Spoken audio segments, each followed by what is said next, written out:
So WIAPI was actually the first organization that made me feel not ashamed to be undocumented. My name is Esther Lee. I came to America when I was 2 years old. There was a domestic violence incident that happened back in Taiwan. And had we returned to Taiwan, we would have returned to certain death. So that's why we stayed. My mom wanted us kids to grow up in a safe environment, and she wanted us to have a better life here in America. Because at the time, NYU didn't offer financial aid for undocumented immigrants. I had to pay my tuition out of pocket. So I went from being one of the top graduates to becoming a nanny instantly. It made me feel like I couldn't really use my skills for anything. Part of the reason why I never really came out as undocumented was because of this fear that I had of being undocumented. You know, I didn't know anybody else who was Asian and undocumented. And within the Asian community, if you're undocumented, it puts some sort of a shadow over your family. You know, it's an embarrassment for you to be less than the model minority.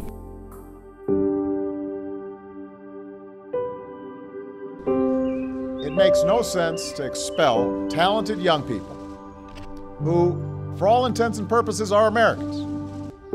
They've been raised as Americans, understand themselves to be part of this country. To expel these young people who want to staff our labs or start new businesses or defend our country simply because of the actions of their parents or because of the inaction of politicians. In 2012, when President Obama's executive action came out, my family told me not to apply, and they told me that they didn't want to associate with me if I applied, because if anybody that we knew found out, this would bring shame upon our family.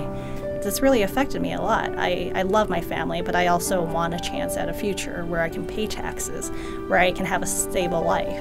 The initiative has really helped me come out of the shadows because WIAPI has done such a great job with outreach to undocumented Asians. At the round table that WIAPI sponsored, I met 9 other people who had similar backgrounds as me, and I gotta say, it was so cathartic because they have my experiences, my background, and it felt good to know that there were other people like that who went through the same things that I did. I think that this is the first time that undocumented minorities have been given a voice to talk about our issues and how being a DACA recipient has really benefited us. I really commend the White House for bringing people out of the shadows. This helps the future generations look back and say, you know what, these people came out and they're now able to have a stable life, a stable career. They're no longer afraid that they might be deported. This is something that we should do too.